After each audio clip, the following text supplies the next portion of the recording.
प्रधानमंत्री जी का चुनाव होना है, आपको क्या लगता है किसकी सरकार आएगी? सरकार तो भाजपा की आवेगी, पर ऐसी सरकार आवे भूतन भविष्य। लगातार बीजेपी सत्ता में रहेगी तो कहीं ना कहीं वो तानाशाह हो सकती है।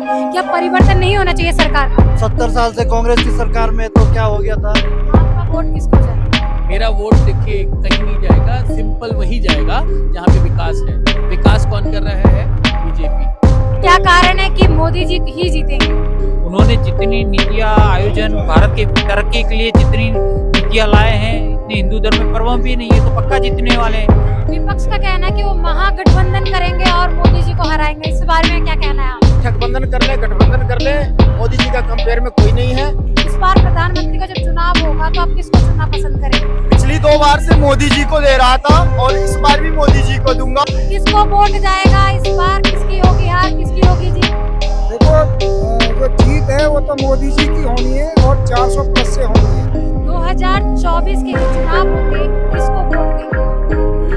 मैम, एक तरफ है मोदी सरकार, एक तरफ है खिचड़ी सरकार, तो आप किसको वोट देंगे? बीजेपी को। अमित शाह जी ने कहा है 2047 तक ही बीजेपी का ही शासन रहेगा, इस बारे में क्या कहना है? 47 नहीं, उसके और आगे तक है, क्योंकि ये हिंदुस्तान है। हिंदुस्तान की सरजमीन पे वही होगा जो हम सब एक होकर के सोचते हैं। नमस्कार, मैं पूनम और आप देख रहे हैं झलक दिल्ली। 2024 चल रहा है, प्रधानमंत्री का इलेक्शन होना है। किसके सर सजेगा ताज और किसकी होगी हार? आइए जानते हैं जुड़कर जनता से क्या है उनकी राय कि किसकी सरकार आनी चाहिए। क्या नाम है सर आपका? प्रवीण गौतम।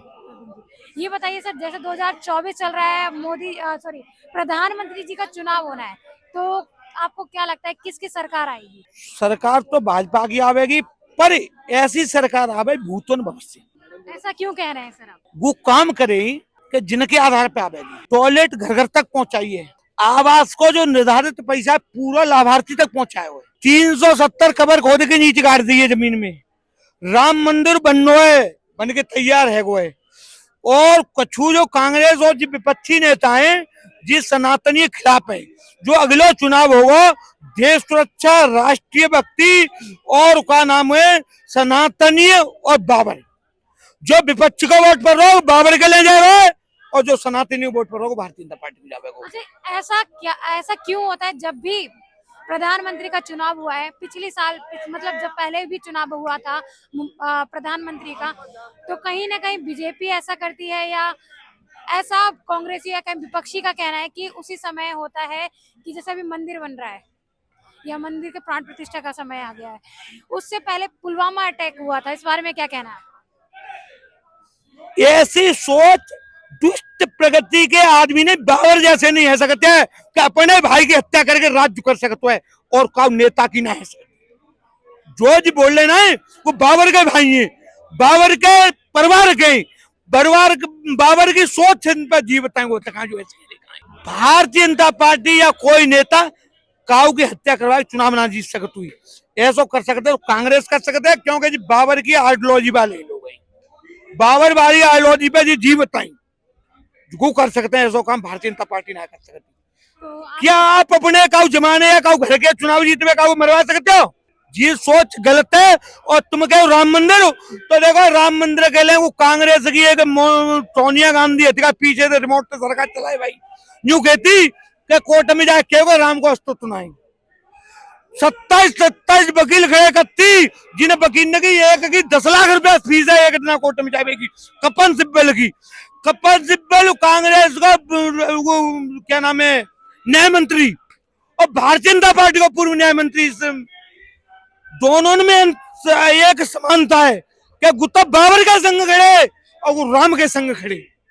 राम का मुकदमा फ्री में लड़ रहे वो, और गुप्त विदेश के आतंकवादी ने पैसा से चुनाव पैसा लेके कपन सिब्बल जैसे कांग्रेस के 27 वकील जो कहता है चुनाव आ रहा है, अगर को डेट बढ़ा दे हमें सुनवाई नहीं होनी चाहिए। लगातार बीजेपी सत्ता में रहेगी तो कहीं ना कहीं वो तानाशाह हो सकती है। क्या परिवर्तन नहीं होना चाहिए सरकार का? नहीं, क्यों परिवर्तन होना चाहिए? तानाशाह कहाँ से लग रही है आपको? ऐसा विपक्ष का है। नहीं, विपक्ष तो कह रही है, विपक्ष का काम है कहना। 70 साल से कांग्रेस की सरकार में तो क्या हो गया था आपके सामने है ना, आपने देखा है ना, तो किसी ने तो तब ये सवाल नहीं करा था। अगर बीजेपी सरकार में है, लगातार है और काम कर रही है और अच्छे काम कर रही है, तो प्रॉब्लम क्या है? हमें सरकार किस लिए चाहिए? हमें अच्छे काम करने के लिए सरकार चाहिए। तो सरकार काम अच्छी कर रही है तो फिर प्रॉब्लम क्या है? ग्रोथ एवरी लेवल पे ग्रोथ हो रहा है, कहाँ पे ग्रोथ नहीं हो रहा है बताओ? हर सेक्टर में ग्रोथ हो रहा है। आज इनके ये बार बार कहते हैं, जैसे अभी आपने भी पूछा कि राम मंदिर के नाम पे वोट पड़ेगी। राम मंदिर भी एक फैक्टर है, एक फैक्टर है, ठीक है। राम मंदिर के अलावे डेवलपमेंट फैक्टर नहीं है, ऐसा नहीं है। आज अयोध्या की ही बात हो रही है तो अयोध्या में भगवान राम के साथ बहुत बड़ा डेवलपमेंट चल रहा है। अयोध्या की, अयोध्या के काया पलट हो रहा है, एयरपोर्ट बन रहा है, 30,000 करोड़ रुपए का इन्वेस्टमेंट है, होटल्स बन रहे हैं, इंडस्ट्री, टूरिज्म इंडस्ट्री कितनी बड़ी बनने जा रही है, आप इसका अंदाजा लगाओ। काशी विश्वनाथ, यहाँ पे आपका पिछले साल का वर्ल्ड का सबसे बड़ा फुटप्रिंट वहां पे था, काशी विश्वनाथ में, आपके भोलेनाथ के जन्मदिन के अवसर पे। ये करोड़ों रुपयों की आपकी फूल की सेल हुई थी। तो ये क्या है? ये क्या बिजनेस नहीं है क्या? तो सिर्फ ये कहना कि सिर्फ मतलब राम के नाम पे तो आप मोदी जी को मतलब बीजेपी को वोट देंगे? वो तो ऑब्वियस सी बात है, नहीं देने वाली कोई बात ही नहीं है। अब तो सोने पे सुहागा है। हम तो शुरू से बीजेपी को वोट देते हैं 4 चीजों के लिए। राम मंदिर 370 हटाने के लिए, आपका ये यूनिफॉर्म सिविल कोड करने के लिए, और पॉपुलेशन कंट्रोल लगाने के लिए। बाकी सब तो बोनस है। ये 2 तो हमें मिल गया, 370 हट गया है, राम मंदिर बन रहा है, यूनिफॉर्म सिविल कोड का इंतजार है, और पॉपुलेशन कंट्रोल का इंतजार है। बाकी तो काशी विश्वनाथ, मथुरा, ये सारे तो बोनस है। तो क्यों ना दे बीजेपी को वोट?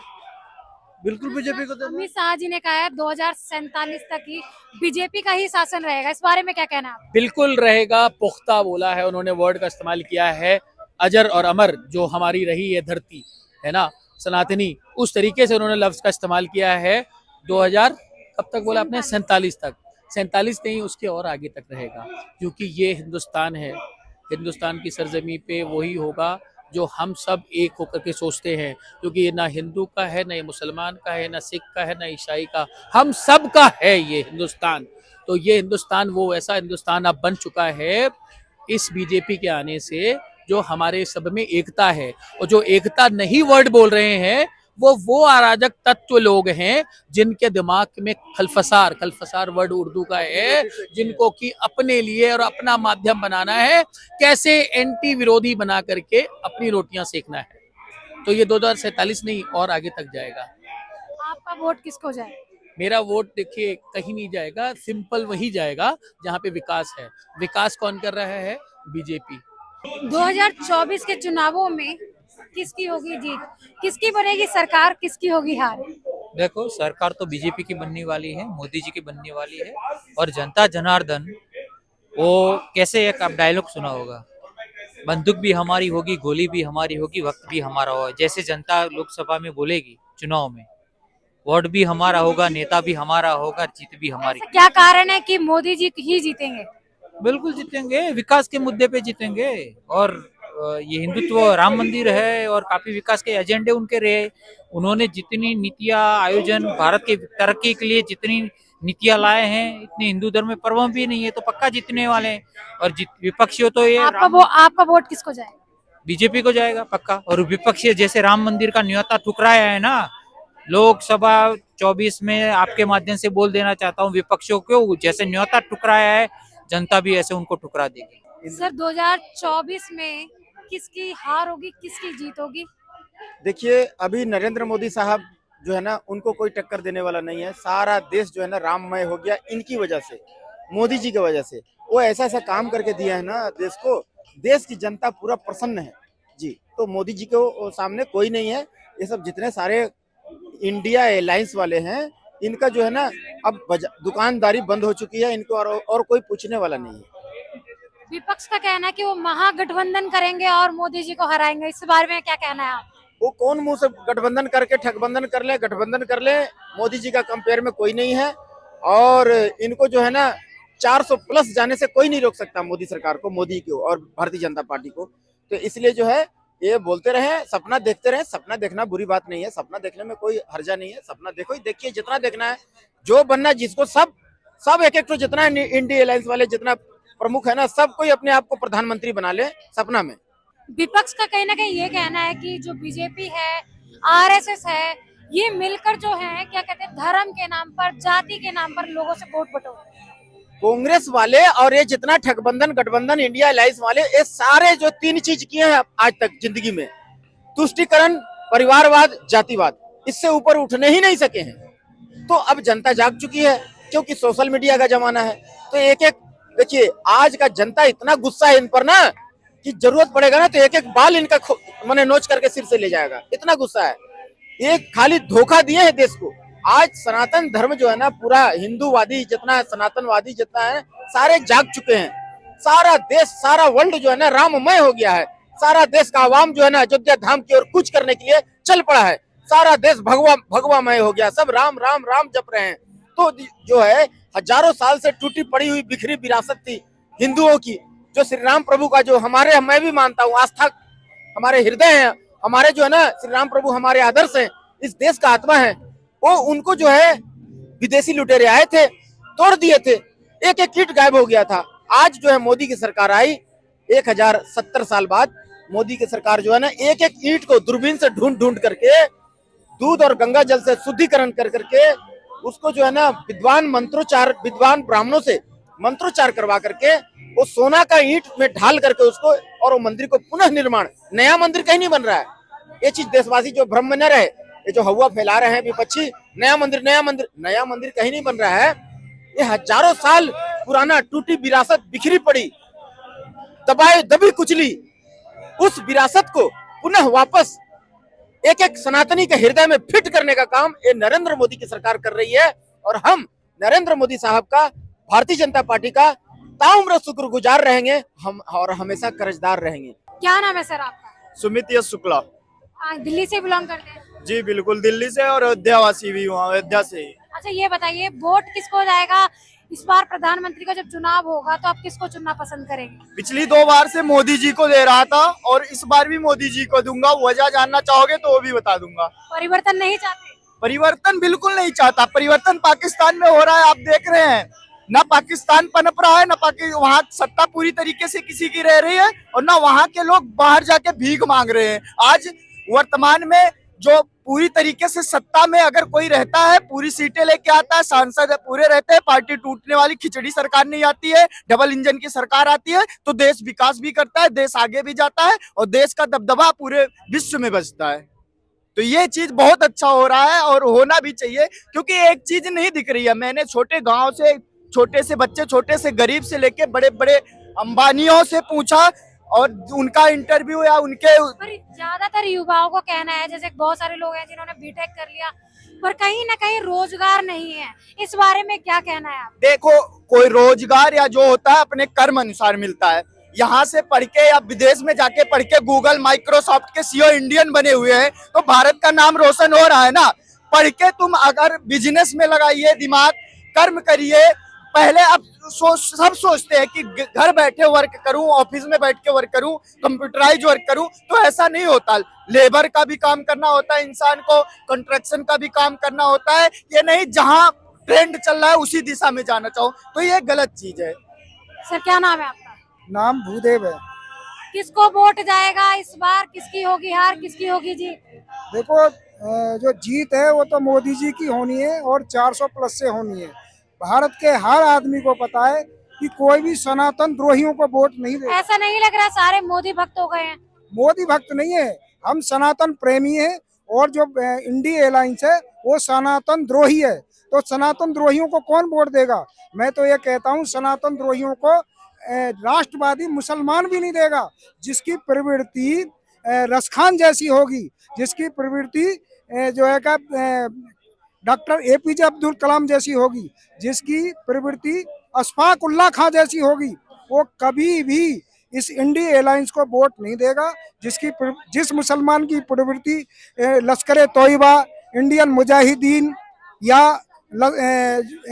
आईएस जैसी प्रवृत्ति का मुसलमान होगा, वही वोट दे सकता है इनको। जो राष्ट्रवादी मुसलमान होगा, कोई भी हो, राष्ट्रवादी जो भी होगा, वो बीजेपी के अलावा वोट किसी को दे ही नहीं सकता। क्या नाम है सर आपका? स्वतंत्र भारद्वाज। 2024 के चुनाव होंगे, किसको वोट देंगे आप?